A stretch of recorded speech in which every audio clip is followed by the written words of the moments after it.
సింధూర అయితే క్యాస్వాని ఫాలో అవుతూ అలా వెళ్తూ ఉంటుంది. ఇక క్యాస్వే అయితే బాధపడుతూ నన్ను క్షమించు కార్తికేయ, నేను నీకు తర్పణం చేయలేను, నన్ను క్షమించు అని చెప్పి పిండం పక్కన పెట్టేస్తూ ఉంటాడు. అది చూసి సింధూర షాక్ అవుతూ ఉంటుంది. మామయ్య ఏంటి కార్తిక్కి పిండ తర్పణం చేయకుండా పక్కన పెట్టేశారు అనేది అనుకుంటూ ఉంటుంది. ఇక క్యాస్వే అయితే వస్తూ సింధూరాన్ని చూసి షాక్ అవుతూ ఉంటాడు. ఏంటి తినేందుకు వచ్చింది ఇక్కడికి అనేది అంటూ ఉంటాడు. అయినా మీరు ఏం చేశారు మామయ్య, మీరు చేసిన దానికి మీరు పిండ తర్పణం చేయలేదని చెప్పి అత్తయ్యకి నేను చెప్పేస్తాను, మీరు కార్తికేయకి పిండ తర్పణం చేయకుండా పాపం చేశారు అనేది అంటూ ఉంటుంది. ఆ మాటలకి కేశవ్ అయితే అలా చూస్తూ ఉంటాడు.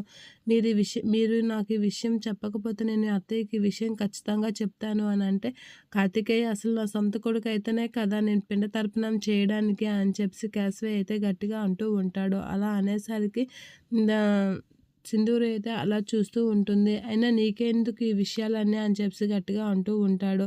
ఇక నేను అత్తమ్మకి ఈ విషయం చెప్పే తీరుతాను అని చెప్పి సింధూర అంటూ ఉంటుంది. అయినా కార్తికేయ నా సొంత కొడుకు కాదు, నేను నా సొంత కొడుకు కాని వాడికి నేను ఎలా పిండ తర్పణం చేస్తాను అని చెప్పి చాలా బాధపడుతూ ఉంటాడు కార్తికేయ. సింధూర అయితే షాక్ అయి అలా చూస్తూ ఉండిపోతూ ఉంటుంది.